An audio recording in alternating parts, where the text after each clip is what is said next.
Well, hello there and welcome back to our series of videos on the human reproductive system. Now, whether or not you're good looking or handsome or not so good looking, each and every one of you started out looking like this. Yes, a sperm met an egg, fertilization happened, and it gave birth to you. Now, since this is so important, we're going to take a closer look in this video at the structure of the male and the female gamete and their functions. And we'll end off by looking at fertilization. So the pages you can read in your textbook are here. So meet Mr. Sperm. He is the male gamete, so the male sex cell. Sperm, we call them sperms, or you can also call them spermatozoa. Right, and the singular for that is spermatozoon.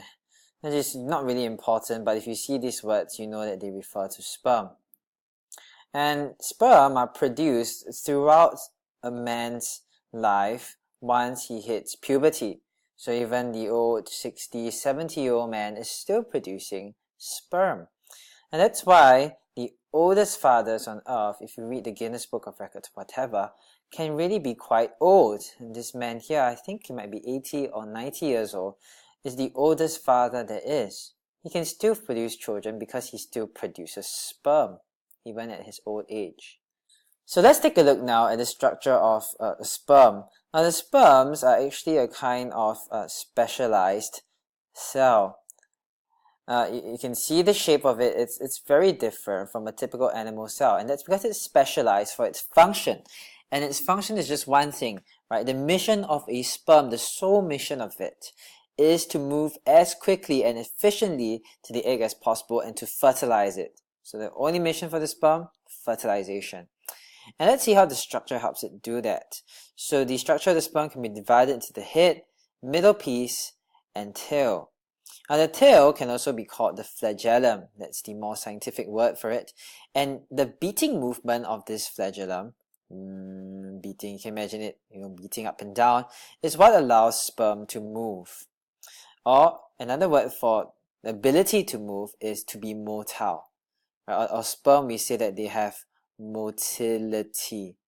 Right? These are all words to mean that sperm can move, and that's essential to their function.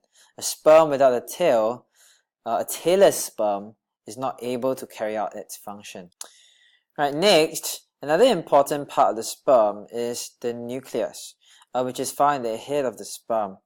Now the nucleus is important because it contains the genetic information from the father, which he is going to pass down to his child.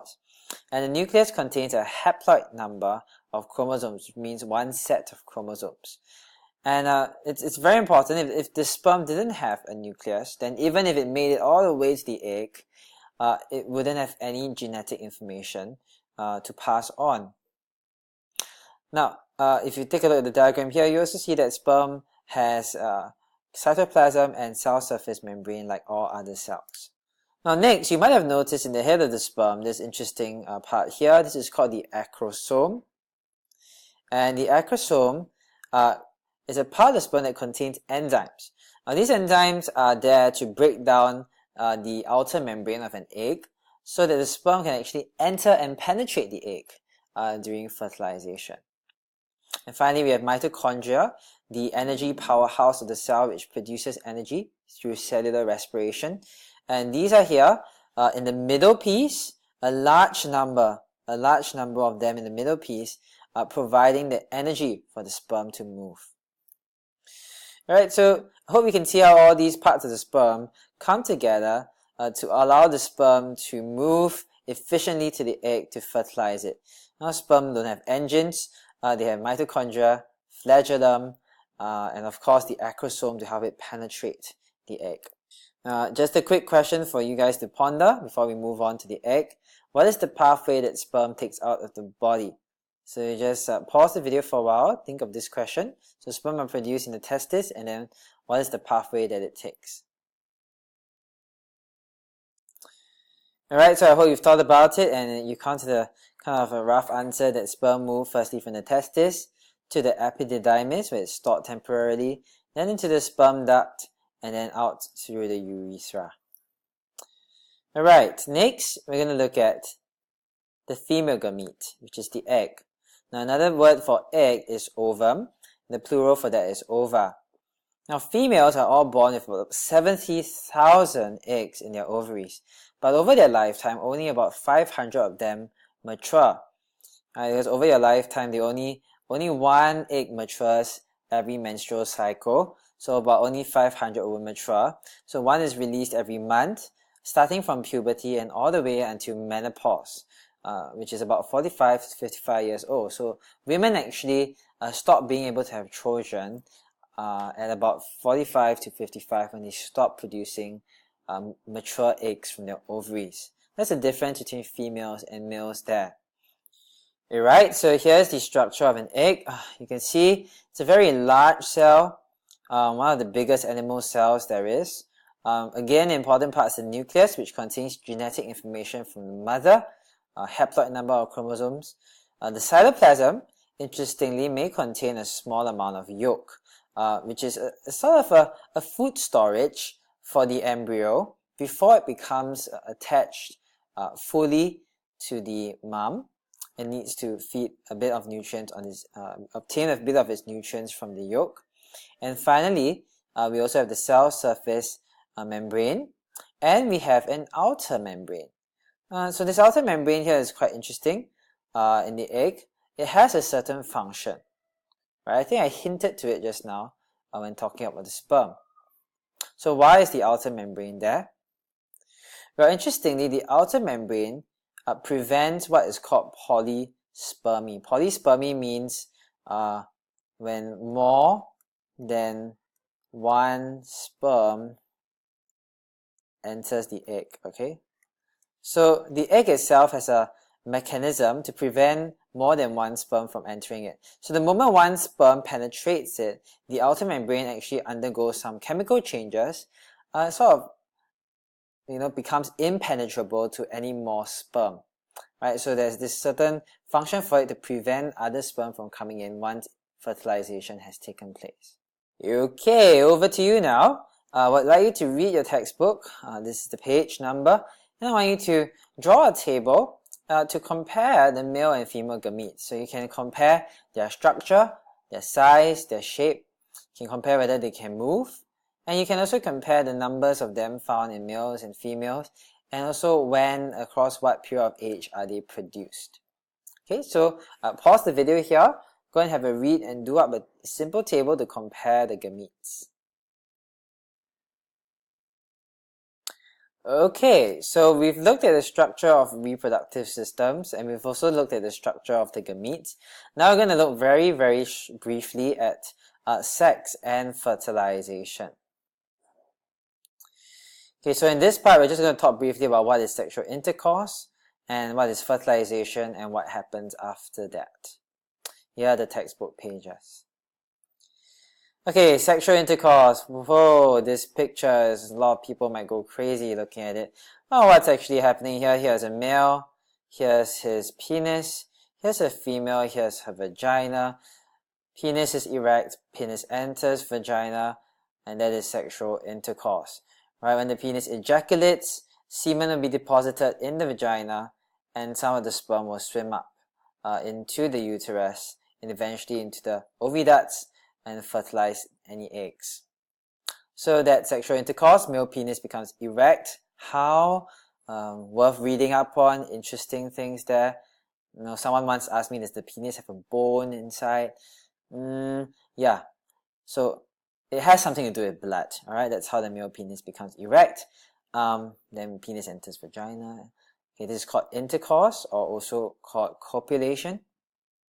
And finally, I've already said that, ejaculate some semen. Right, semen, and the sperm move up the oviducts and fertilization takes place. Okay, so what happens during fertilization? Well, here's our egg cell in the center, and many sperm about to fertilize it. Now, what do you notice about the egg? It's surrounded by some cells which are called follicle cells. Right, so the egg itself has an outer membrane. Here's the outer membrane. And the outer membrane itself is surrounded by layers of follicle cells. Now, these follicle cells are actually from the ovary So when the egg is released from the ovary, it actually takes out the tissue from the ovary, which is the follicle cells. So in order for the sperm to enter the egg, well, it needs to get past the follicle cells and also get through the outer membrane. So how does it do that? Well, the sperm has an acrosome. Remember, and the acrosome releases an enzyme, and that enzyme, firstly, it disperses the follicle cells. Secondly, it helps to break down the egg outer membrane so that the sperm nucleus can enter the egg. Now, only one sperm nucleus enters the egg usually, right? Because the outer membrane will prevent other sperm from entering once one has entered. Once the sperm nucleus enters, it fuses with the egg nucleus. That's called fertilization, and then we form our zygote. Okay, so very quickly, what happens after fertilization? Here's a diagram. You see the uterus, the oviduct, and the ovary here. So fertilization takes place somewhere in the oviduct. And then after that, what happens, the zygote will move along the oviduct towards the uterus. It will move by peristalsis of the oviduct walls, which will kind of push it along. And as it gets pushed along, the zygote divides repeatedly by mitosis. Right? So from one cell, it becomes a cluster of many cells. And this cluster of many cells, or ball of cells, right, we call it the embryo. Okay? And as the embryo moves into the uterus, right, eventually it will implant itself inside the uterine lining. About 5 to 7 days for that to happen. So that's implantation.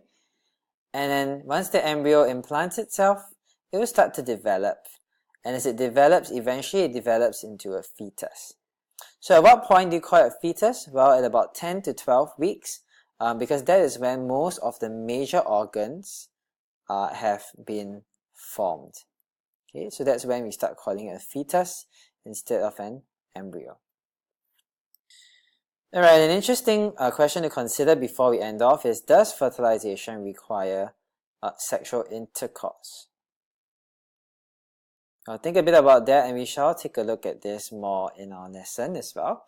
But the answer, actually, with the modern inventions of science, is not really.